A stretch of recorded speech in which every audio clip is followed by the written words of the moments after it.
perseverance, discipline, and patience, because no one's going to do your job for you.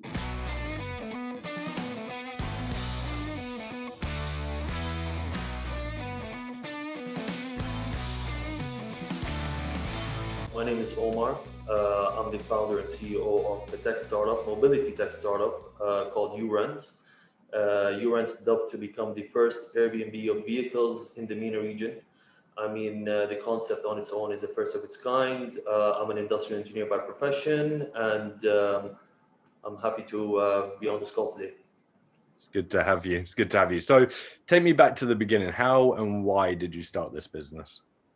All right. So, I mean, this journey roots back to my true passion for cars. To begin with, I grew up obsessed with cars. I remember collecting magazines, collecting small toys, and just merely obsessed with cars in general. And basically, throughout my life, and having studied at the University of Toronto and practicing industrial engineering, I got into a lot of UI, UX design, wireframe design, as well as prototyping for mobile applications, with somewhat of somewhat of knowledge for software development. So I did coding in C++, Python, HTML, MATLAB, a few more languages. But my true passion never lied there. My true passion really lied in the whole front end of mobile applications, basically user interface and the user journey. And basically throughout my master's, I did entrepreneurship and leadership, and that's where I participated in a project to where we had to build an actual application for a real client. And the real client's goal was to build an interactive platform that interacted with students who are performing projects in bio and chem labs. So I was responsible for basically the whole design of the app, and it was really a success. I mean, we got selected top 3 amongst 45 different projects. And I guess that's when it clicked in my head and said, you know what, I'm good at this. Might as well take my passion and take both passions actually and throw them in together. Of course, given that there was an application in Canada called Turo, the first of its kind in the peer-to-peer car sharing platform, to where private owners as well as businesses list their vehicles for rental purposes.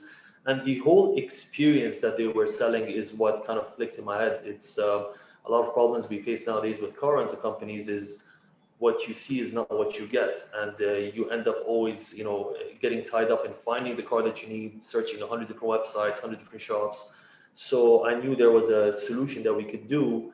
Merely that, of course, I took into consideration that the Western culture does not operate the same way as the MENA culture here, and we tend to be, we tend to like quite simpler things, not extensive. So Turo is quite an extensive app to use. I mean, if you don't have great knowledge in the English language, and if you don't like reading a lot, it will definitely be an app that you wouldn't be using. So I had to take that, and me being a user of Turo, I learned a lot throughout their journey. I'd follow them on Crunchbase, keep up with their fundraising rounds, see how they were spending their money, what their flaws were, all the press releases that came out on the good and the bad side of the company, and then fueled that back into my startup Urent, and started basically developing the concept in 2017.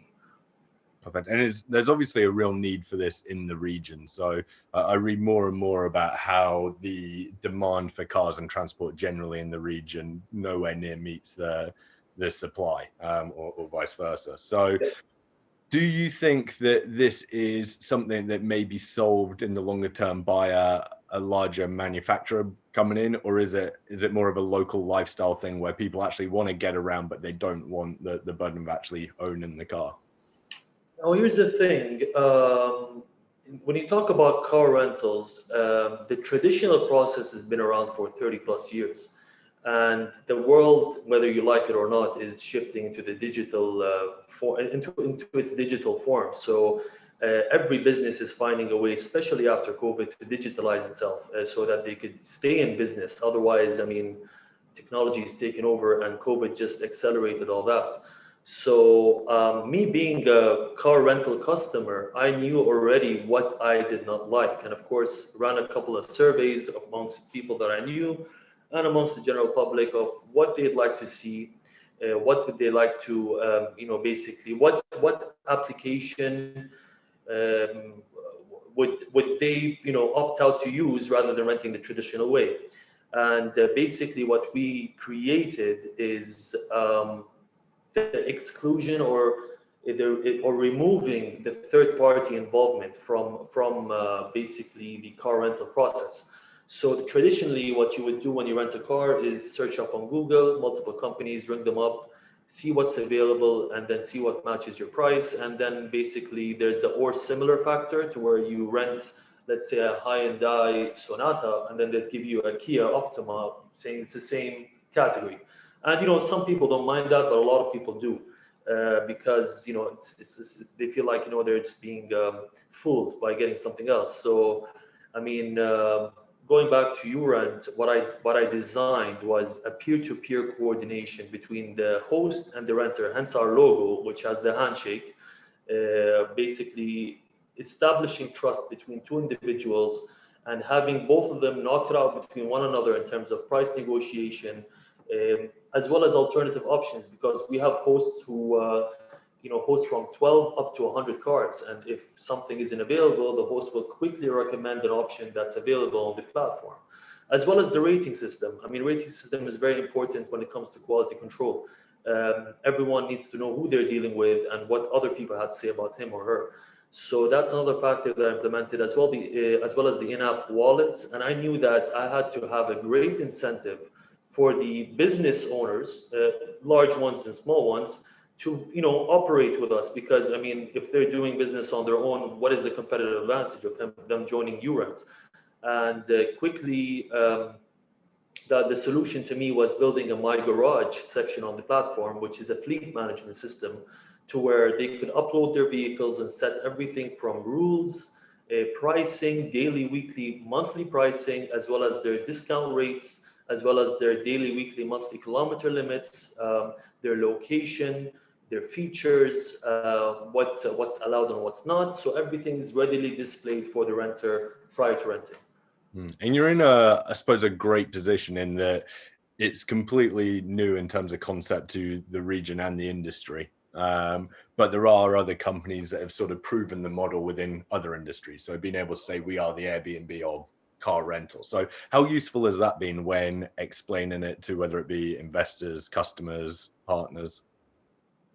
Sure. Now, here's the thing. A lot of people, I mean, especially when we talked about investors in the MENA region, they don't quite really pay attention to what's working out there. To them, it's if it's working out there, it may not work here, and show us a way to where it could work here. So anything you're trying to duplicate or remodel in your own form has to be built around the culture that you basically reside in or you reside around. So to me, it was knowing that, I mean, the Turo process, using Turo, it took 6 steps to book. I knew here there's no way someone would go through 6 steps to book a car, so I cut that down to 2. Listing a vehicle would take 13 steps, I made it 4. And basically making it easier for both host and renter to get what they want as fast as they can. And with the whole basically in-app payments, all the money is paid out to us, and then we pay out our hosts every week. And some of the hosts have an issue to where they go like, okay, so where's the trust? I mean, we don't know you. You guys are fairly new. What guarantees that I'm going to be being paid every Wednesday? That's when we come along and we say, hey, then you know what? We'll give you a deposit of what you would average on your cars, expecting from us for a month. Try us out. All goes well, we resume business. If not, there's a lot of things we had to take into place, especially when it comes to the mentality of the people here. They're very, very, how can I say, and I don't blame them. I mean, the car rental business on its own is a big headache, and it's a big headache for not because of what they're doing, but it's because of the experiences or the accidents or the incidents that would happen in the process and how much it takes to resolve them. So what we're trying to do is we're trying to digitalize all that to make their life easier, and that's merely by telling them, hey, listen, list your cars with us. We have a marketing budget of X amount that we will utilize to market your cars, get you more customers, push up your utilization rate. We will take care of all the fines, because here in Dubai, it's heavily, kind of like monitored in terms of speed cameras and all that good stuff. So that's also another issue, to where car rental companies block a certain amount on your card when it comes to a luxury car, and blocks a certain amount when it comes to a budget car. And these blocks are frowned upon for a reason, because they promise you 21 days that it'll be back in the account, but usually it's double that. And sometimes you don't even, if you don't get in touch with them, you'll never see the money again. So, and then that's the downside of it from the renter's perspective. But the downside of it from the host perspective is sometimes the fines significantly increase the amount that has been blocked. And no one in their right mind would block over a certain amount just to rent a car, because then it's just not feasible. So we knew that this was a major problem, and that's where we, got in touch with several payment gateways here in the UAE, and we're like, we need to digitalize this process to where we find a way to where we're pre-authorized to deduct amounts, unlimited amounts, based on proof being put in place and provided to the payment gateway providers. And another issue is a lot of people, as soon as they're notified that they're being fined after returning the rental, it's as easy as canceling their credit cards, and that's just a nightmare of its own. So having the pre-authorization, having tech involved, really doesn't solve the entire problem, but it makes the risk slimmer, I would say. So there's the tech side of it. The other, I suppose, big challenge with starting a business like yours is balancing the two-way marketplace. So having the demand there that the cars or host would want to be on there, but also having the supply of cars for the demand. So tell me a bit about that process in the early days and really building that up, but also balancing it going forward. Yeah. So would you want to specify exactly what you want me to cover in a sense? Because it's quite a broad topic. Yeah, so just how do you build up demand so that hosts would want to be on there, but at the same time, how do you build up the host so the demand is there? It's sort of that chicken or the egg problem that you've got to constantly balance. I see. Okay, so here's the thing. When it comes to the host, he cares about one thing, and he cares about utilization. He doesn't want any cars parked. He doesn't want any cars that are not booked. It's unrealistic for us to go to the house and tell him, you know what, I'll guarantee you 100% utilization.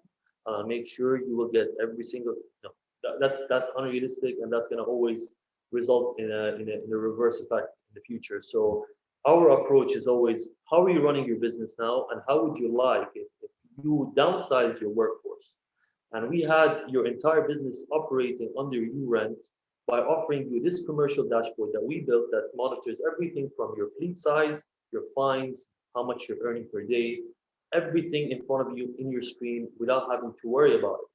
And that's one of our selling points. Another selling point would be um, our customers are there to rent your cars, and it's the only way we'll make money is if you make money. So that's another approach to where we both have the same interest. And with our app having features like on the homepage, there's uh, top rated cars and top rated hosts. These are mainly tied to the ratings, but with new hosts coming on board who don't have significant ratings, we kind of give them the benefit of being there without having a 5-star rating initially. And some we go as far as some are larger corporates, like you would say Europcar. Europcar is a global brand, and they got in touch with us last week because of a press that we pushed. We managed to partner with Nissan in the UAE in digitalizing their car rental fleet. And basically, what we quickly learned is once you're able to kind of prove yourself with a single host with a big name, a lot of other people will join the force. It just takes that one host who's happy, and word of mouth will solve the issue for you. But yeah, I mean, for the most part, what they're mind blown off is the fact that the same way you receive messages on WhatsApp or on Instagram, these people are getting inquiries by people sending them messages and saying, "Hey, listen, hi, how are you? I'd like to book this car. Well, you mind giving us a discount? Sure, yeah, I'll drop the price down." And it's as easy as going to the My Garage section and adjusting the price, and almost immediately, within a second, the price is updated for the renter to book. Aside from the fact that we have the 24-hour road assistant and customer support. So let's say, any issue that would, let's say, for example, with hosts, their main concern is, okay, well, what if,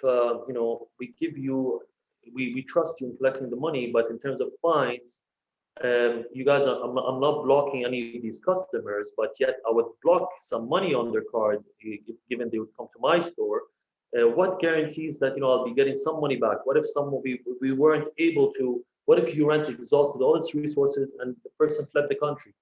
What we do promise and put in place is that in the given scenario to where we exhausted our resources and we were not able to redeem any form of amount to the host, then Urent will be responsible in reimbursing the host with whatever blocked amount he would have put in place with that customer, just to maintain the relationship between him and I, basically. Yeah. Okay, makes sense. And to take it back to the beginning then, so again, right before we jumped on this call, we're discussing the challenges around acquiring a business visa in the region. So for our audience, plenty of people are looking to expand or launch in the UAE. So what advice do you have for them on acquiring that license? Yeah, so of course, going back to the fact that I am considered a young entrepreneur, given I'm only 26 years of age. Um, the upside of it is it's great for the public to see young entrepreneurs starting, startups and running businesses. But the downside is 90% of the time you're not taken seriously. So that's one of the major obstacles that I've faced is not being taken seriously, especially by government officials who, of course, a business like mine needed a license that didn't exist in Dubai when I first started to implement it. And it just takes perseverance, discipline, and patience because no one's going to do your job for you. No one's going to acquire it for you. There's no such thing as connections that could basically acquire something for you. No one's going to do that for you. And if they are going to do that for you, they're going to be asking for too much in return. So in the end of the day, it's just going to come back to how bad do you want this concept to be implemented and what is your intention behind implementing it. If your intention is making money, your success rate is close to zero. I mean, it's if money is your only goal, it's something that you're definitely only because you're gonna give up. You're gonna give up because you're not gonna see it fast enough, and you're gonna go like, well, let me find something else. Let me settle for a corporate life, and maybe one day. But in the end of the day, my goal was never to make money. My goal was to make a change, leave something behind for people to use, do something that people are going to be inspired and motivated to go out and do something of their own, something that they're passionate about, something that they'd like to basically see come to life. And I've faced, I mean, I cannot begin to explain to you.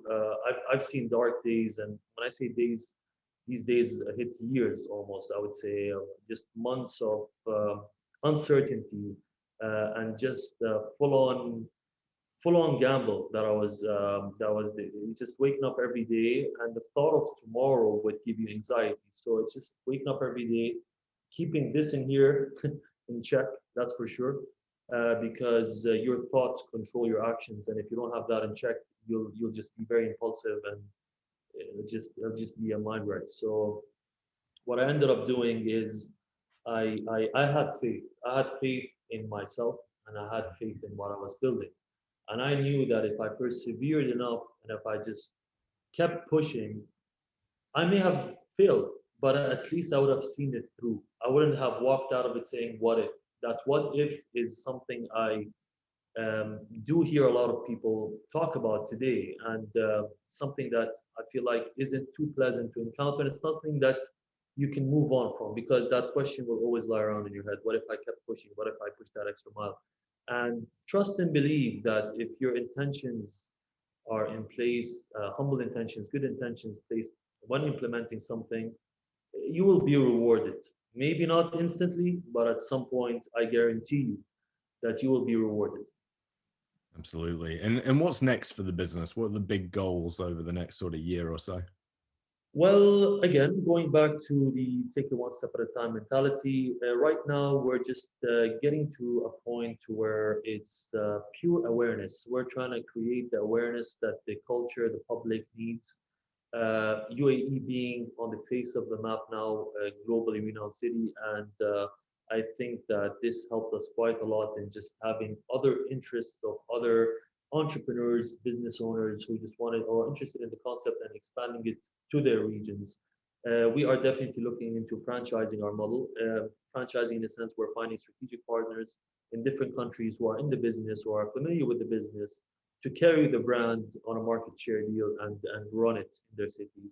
What differentiates us from others is most of these startups are focused on one vehicle category. I mean, you see Rabbit doing scooters, you see Lyft doing cars, you see everyone's merely focused on one, and that's great. There's no harm there. But um, what I'm doing is, I would say, a big gamble, but it could pay off. It could not. I mean, we'll find out with time. But it's trying to create a one-stop shop for all vehicle rentals, whether it's macro mobility, micro mobility, by hosts listed by owners for renters to rent in any city, any given time. So that's what we're trying to create.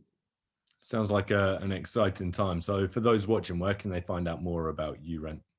Well, there's quite a few press releases online, and most of them are the latest one is basically 2 weeks back. It's announcing our partnership with AW Rustomani, who are the Nissan dealers and Infinity dealers of the UAE. So basically, we struck a deal with them on 7,000 cars. Now, of course, these 7,000 cars come down to around 16 different models, but duplicates of them. So we have an excess of this large fleet with this large dealership readily available for the public. And of course, we've had our fundraising rounds announced through presses, through recognizable pages, and press outlets as well.